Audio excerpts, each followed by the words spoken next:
All right, so here we go, ladies and gentlemen. We're gonna start where we left off. Mrs. Neita Garvey's speech in the Senate on well, I said September. Lord, I'm running down the days to when this government is dissolved. I said September 9th. Lord have mercy. That would be like 6 days from the total dissolve of the government and the exciting times of an election date and getting these wicked individuals out of government. Anyway, moving right along, let's hear the second portion of what Mrs. Neita Garvey has to say. Please go ahead, ladies and gentlemen, and like, share, and subscribe. Thank you so much. Donation links are pinned. Look at your screen. Everything is there. Follow me on Instagram if you do. Like, share, subscribe. Donate to PayPal. Donate to Cash App. Yeah. This information is in the pinned comment section. Let's get into the second portion of this, part two. That's the one. Look for the one that say waste management. This will take about 24. About 24, 25. Remote drive. That's it. Solid waste.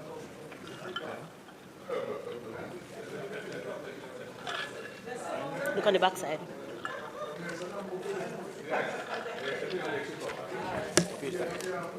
$25.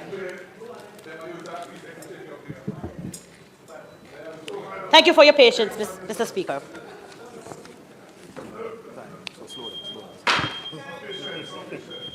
Sufficient.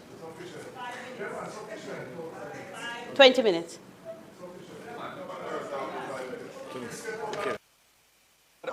Mr. Speaker, this Honourable House understands the principles on which I am guided in terms of these things. And equity, yes. And so I wouldn't give more than we have spoken of. I allow you to finish at a point in time, but you get what is a statutory requirement, which is, Mr. Speaker, I beg to move that the member's time be extended by 10 minutes to allow her to complete her presentation. Yes. The request is on the floor that the Speaker's presentation time be extended by 10 minutes. Those in favor? Those against? I have it. Thank you so much, colleagues. I appreciate it. One critical urban service in waste management and collection and disposal requiring urgent attention is the collection, management, and disposal of solid waste.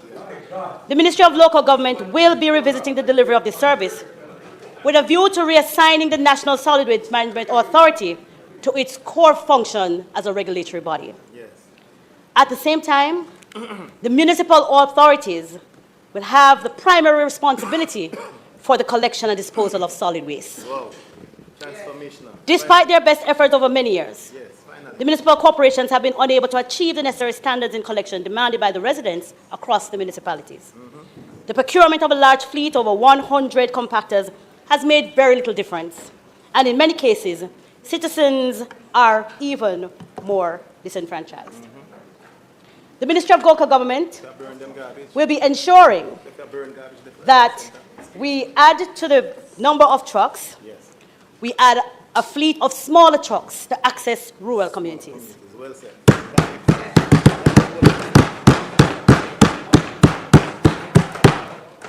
As we are dedicated to ensure that we secure measurable improvements in public cleansing, as it affects all communities, all business areas, all institutions, all parishes and classes, PMP or JLP or no P at all. The PMP-led government will designate special collection protocols for schools in partnership with our private sector. Commercial garbage will be a source of real income for the municipalities. Our people will comply if they are able to access reliable, effective service. I don't want people to take that part of it very lightly, like garbage collection is a sore point where this government is concerned. I'm telling you now. Listen, Linda, if you know, you know. If you live, you own a home, I don't care where you live. If you know, you know. You should know. It has been a sore point, very sore point, and it needs to be thoroughly addressed. All right, so let's continue. Cleanliness and proper sanitation are without doubt the most important and fundamental in enjoying life at home Yes. and in communities and cities. Yes. It's a critical factor in the sustainable improvement of antisocial behavior and ridding communities of crime and blight, as well as the control of pathogens and vectors of disease. Mr. Speaker, in addition to the Social Development Commission, National Solid Waste Management Authority, another key agency in need of urgent retrofitting is the Office of Disaster Preparedness and Emergency Management. Must be returned to its primary source of disaster protection and response management within government. The management component being the premium aspect of its role, which is the very component that has been removed from by the current administration.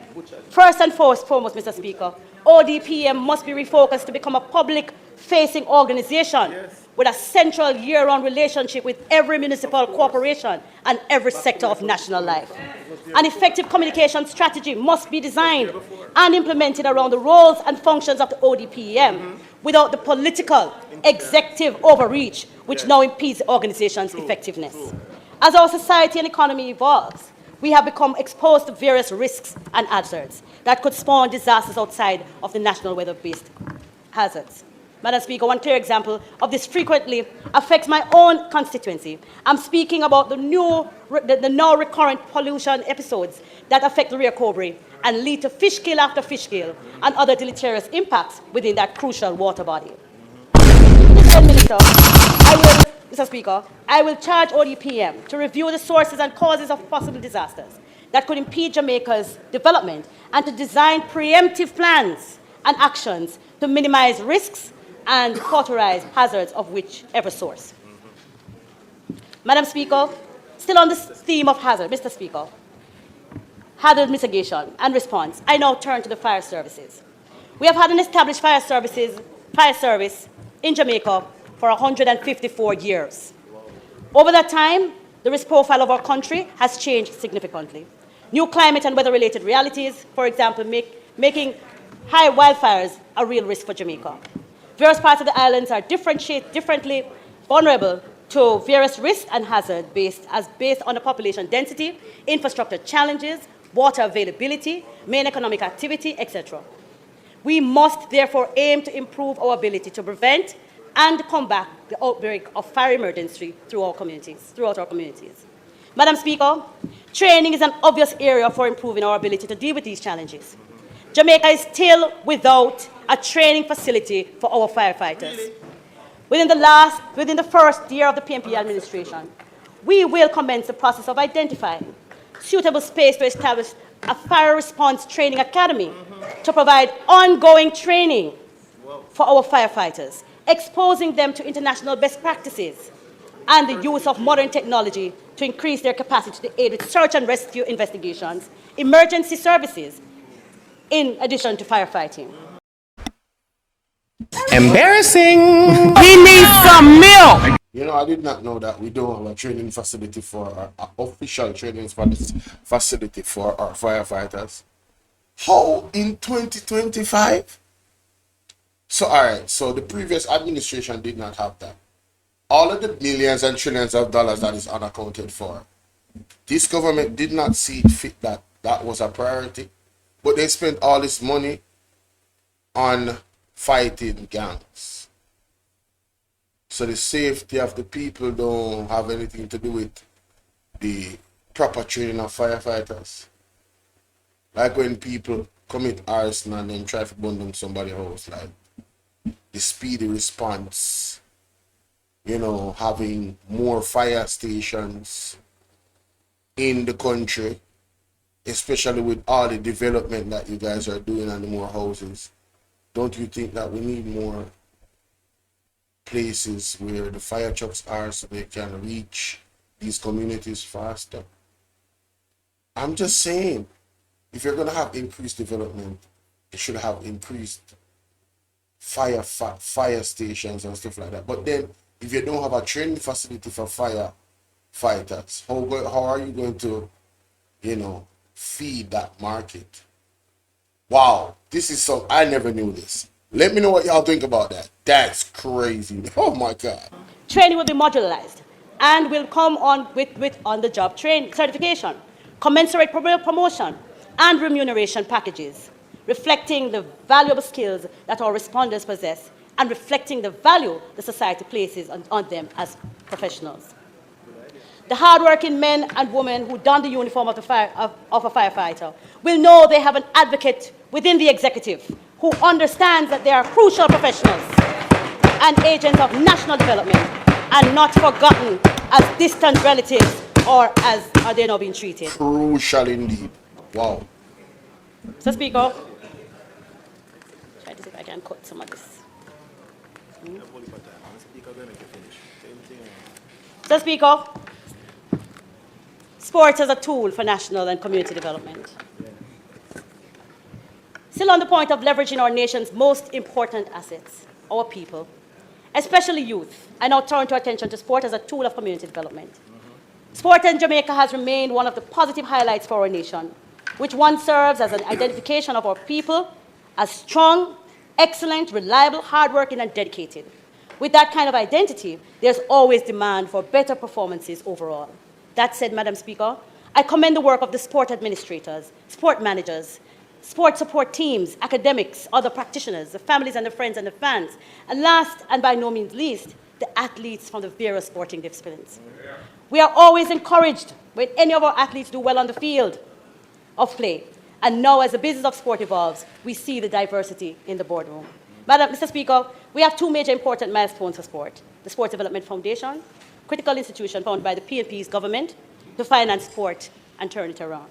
Just over 30 years ago, a group of creative and innovative Jamaicans figured out a way to ensure sports would be financed. A lifeline for so many, to have access to better support under the leadership of Honorable Percival James Patterson. It is important to note the context. You wanted me to say it? I said yes. I have to say it then. And under the leadership, under the leadership of Percival James Patterson. Okay. Though the Betting, Gaming and Lotteries Act, there was a dedicated source of funding for the sector through the SDF. Subsequently, the Chase Fund was established, also by the PNP administration. Today, no one can argue about the positive impact those agencies have had on the national life through the improvement of the administration of sports and the ability to identify, train, and develop and showcase our talented athletes across various sports disciplines.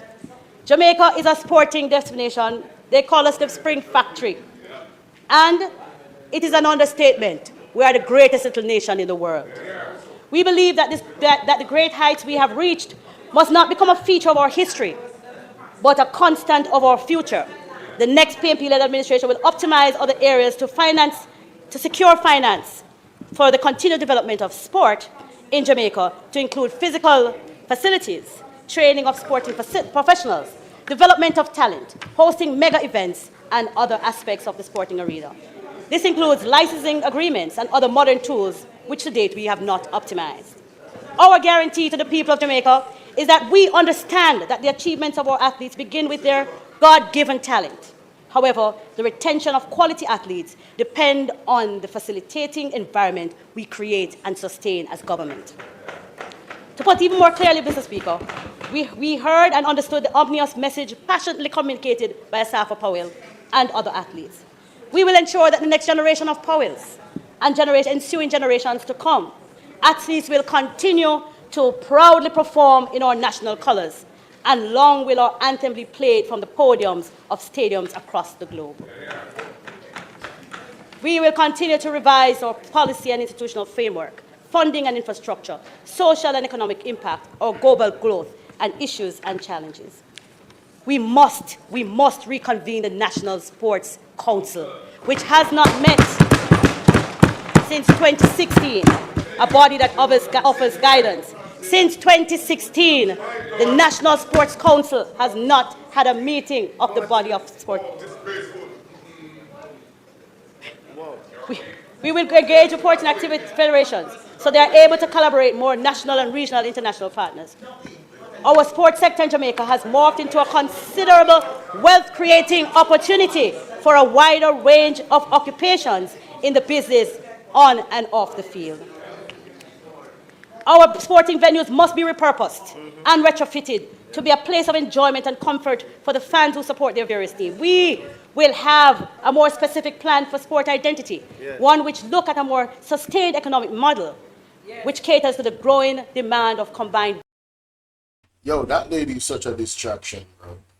Why they pointing the camera at her? She was in sports.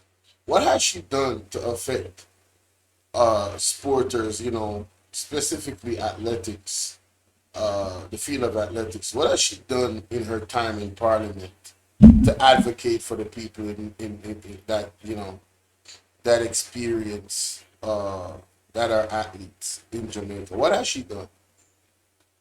And I'm genuinely asking that question because I don't know. Has she done something? You hear this lady talking about how they're going to focus on sports, and they're just chatting off your mouth so disrespectfully before you listen and learn something. Yo, she's a disgrace, man. I'm trying to tell you. Work on and off the field. We will secure additional sources of funding. We will collaborate nationally, regionally, and internationally.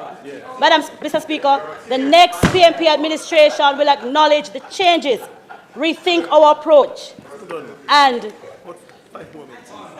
we look forward to excellent performances at the World Athletics Championships later this year, and hope that both our reggae girls and our boys will qualify for their respective World Cup competitions.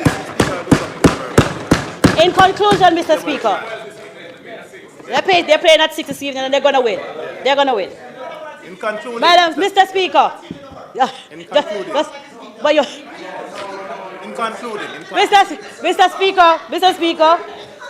Mr. Speaker, as I said at the start of this presentation, we are again on the eve of national elections. It has been often said that every election places the country at a crossroads. Yes. That is generally true. However, the upcoming general election sees the country at a peculiar point in our country's journey. It was the American poet Robert Frost who says, "Two roads diverge in a yellow wood," and that the traveler, as he surveyed the options, look at the road less traveled. Yes. Jamaica is that traveler. And as he surveys the options, he has some tools in his disposal which no other electorate has had. For one, the last 15 months have provided the opportunity to measure the KSAMC, for example, and compare the achievements there against the failures in the St. Andrews Economy. The distinctions are clear, Mr. Speaker. The vote has also observed the wanton disregard of the Constitution, evidenced by the several rulings by the court that have made it clear that this administration has a penchant for either abridging or outright ignoring the constitutional rights of the people of our beloved country. Man, I need to play that back, man. That hurt their feelings, boy. The truth hurt me. You see how they started to rile up? It's the truth, though. Y'all is trash. The JLP is trash when it comes on to the Constitution. It's either y'all ignore the Constitution or you blatantly, you just don't know it. You're misinformed. But the decision that y'all be making is wild, bro. Y'all be neglecting the biggest law in the land. Y'all are trash. All the way trash, and that's facts. To measure the KSAMC, for example, and compare the achievements there against the failures in the St. Andrews Economy. The distinctions are clear, Mr. Speaker. The vote has also observed the wanton disregard of the Constitution, evidenced by the several rulings by the court that have made it clear that this administration has a penchant for either abridging or outright ignoring the constitutional rights of the people of our beloved country. We saw this with the ruling against the government in respect to NIDS. We saw it again with the ruling in respect to the state of emergency. Man, Neita Garvey, I think y'all be listening to us, bro. Yeah, I think y'all be listening to us, bloggers. Yeah. Y'all be listening to us, bro. I know y'all is listening to us, bro. Because, man, I know some people, even myself, I know a lot of these bloggers, we be like, we be really laying it down how bad this government is with the Constitution. And we be laying it down like 1, 2, 3, 4, 5, a sequence. Cooking them just showing pure, unadulterated facts. And I think you're about to go on one of them tantrums right now. And I love it. Let's continue. Has a penchant for either abridging or outright ignoring the constitutional rights of the people of our beloved country. We saw this with the ruling against the government in respect to NIDS. We saw it again with the ruling in respect to the state of emergency. Yes. We saw it this week with the ruling against the overzealous and arrogant mayor in St. James. Yes. Not to mention the adjustment of job requirements so that pre-selected... Embarrassing. He needs some milk. State of emergency. Yes. We saw it this week with the ruling against the overzealous and arrogant mayor in St. James. Yes. Not to mention the adjustment of job requirements so that pre-selected individuals having auditioned in public for jobs can be placed in positions for which they are obviously not qualified. Hence the need for adjusting the job hence the need for adjusting the job requirements. The voters know of whom and about what I speak. Yes. I need not delineate them here. The voters know that each week their dreams are dashed. Basic dreams and big dreams. The dream of affording all the items in the grocery basket. The list is just shattered when they go to the cash register and they can't get. Their purchasing power evaporates week after week. Big dreams, like owning a home, are shattered as the astronomical selling prices quoted in US dollars. Quoted in US. Man, I gotta take a screenshot of this. This is him, but look at this man. Really? I'm gonna rewind it, but bruh, whose man's is this, bruh? The audacity of showing up in Parliament. Man, you should have just, you know, then again, you got lawyer fees and stuff like that you gotta take care of. Yeah, I understand. I understand, bro. Hey, listen, pay me no mind, but this shot right here, this the money shot right here. Yo, look at this man, bro. Look at this man. Hey, yo, let's go back, man. I'm sorry, y'all. I'm sorry. That is funny, honey. Lord of mercy. That's funny. Yeah, let's go back. Hence the need for adjusting the job requirements. The voters know of whom and about what I speak. Yes. I need not delineate them here. The voters know that each week their dreams are dashed. Basic dreams and big dreams. The dream of affording all the items in the grocery basket. The list is just shattered when they go to the cash register and they can't get. Their purchasing power evaporates week after week. Big dreams, like owning a home, are shattered as the astronomical selling prices quoted in US dollars, mock them as they read through magazines, newspapers, and websites. Yes. The voter knows it's obvious that time has come for a change. Yes. Even as a cabinet minister, begs them to stick to the evil or to excuse them for what they have not achieved. I mean, if both statements were to be combined, the message to the voter would simply say, evil though we are, failing as we are, choose we are loaded.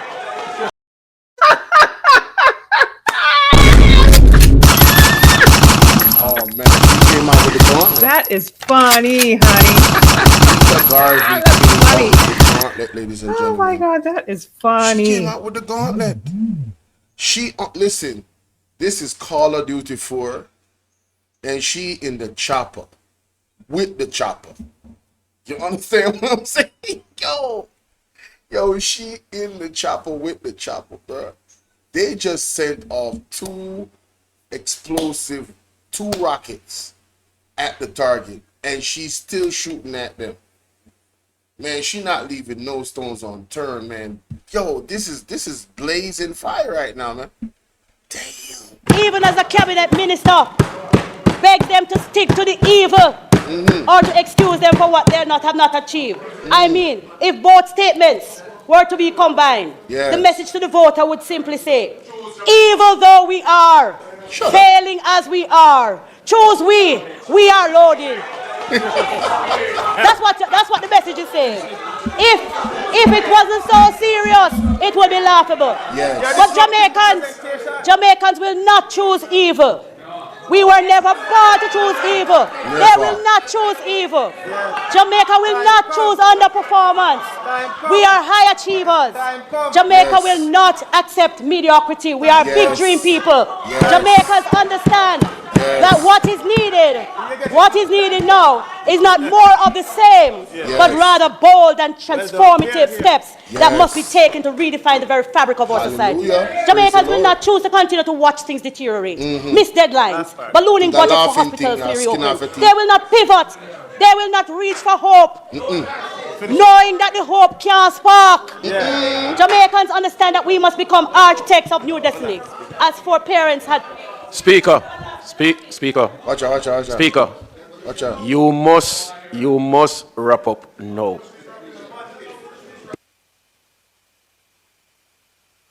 Disrespectful.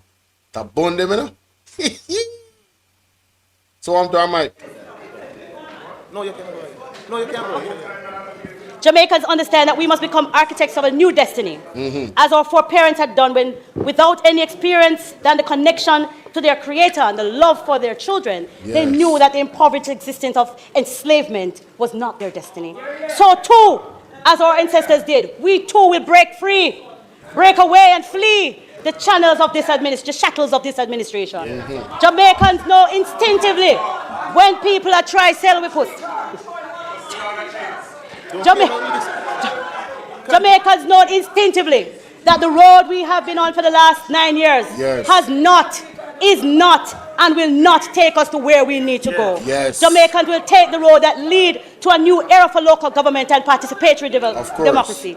Jamaicans will take the road that brings back dignity in public life, a road that leads them to the center of public policy, a road that... Wanna notice how her face just looked stink a while ago, and then she realized the camera up on her, and then she smiled. Look on her. Ew. Road that brings back dignity in public life, a road that leads them to Y'all saw when she looked up on the screen and saw herself and then she smiled? That was her real face a while ago. Democracy. Jamaicans will take the road That's the person she is. Ew. Ugh. that brings back dignity in public life, a road that leads them to the center of public policy, a road that brings them to their dream home where their children are protected, that takes their relatives off hospital floors and places them in hospital beds. Jamaicans will take the road on... I offer you the People's National Party's Mindstone. What are those milestones? Better policies and programs, better centered leadership, schools being built and renovated, better salaries and work conditions, improved standard of living, increased access to water, renewable energy, and affordable electricity. A society that honors talent and innovation are not sidelined but celebrated. A society that cultivates partnership between government and communities. They will listen. Shut up. Mr. Speaker, as I close. Speaking, the people know they are to use their heads. And they will use their heads highly, wisely. Decide the head. Speaking of the head, we will all head in the field to make arguments contend. I am confident that the people of Jamaica will listen to those arguments through the same ears that have heard their long-run cries for hunger when admitted to hospitals. They will listen to the same ears that have heard when the cash register reaches past their budget when half of the groceries not rung up yet. They will listen to the same ears. This joker always laugh. Yo, this dude is a evil, brother, you know? Him just evil, bro. I swear, yo, y'all don't understand, bro. Y'all gotta read people. What is he laughing about? What is he laughing about? Admitted to hospitals. They will listen to the same ears that have heard when the cash register reaches past their budget when half of the groceries not... That's what you're laughing about? Oh yeah, this is another screenshot. This is golden. Oh yeah, this moment right here.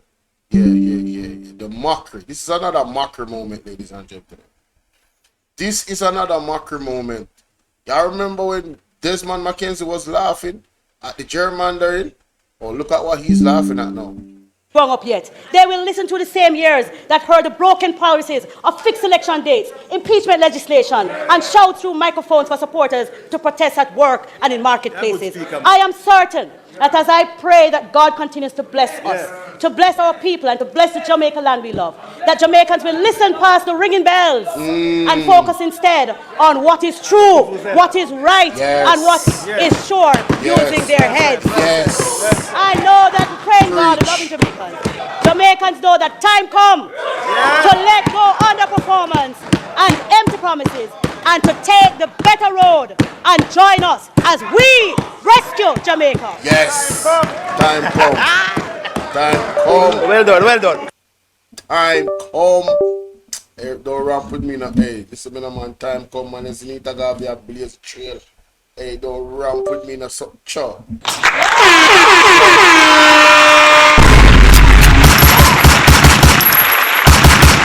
Beautiful, powerful, and kind. That is it. What a delivery. Although them have tried this tracker and shout over and be disrespectful. Big up Neita Garvey. The word is love. I don't want to hear nothing else. People don't make me know what to think in the comment section. It burn them with truth. Burn them when she beat them with the cocoa stick. Beat them with the cocoa stick. Beat them Neita Garvey with the cocoa stick. Of truth. Beat them with it. Time come.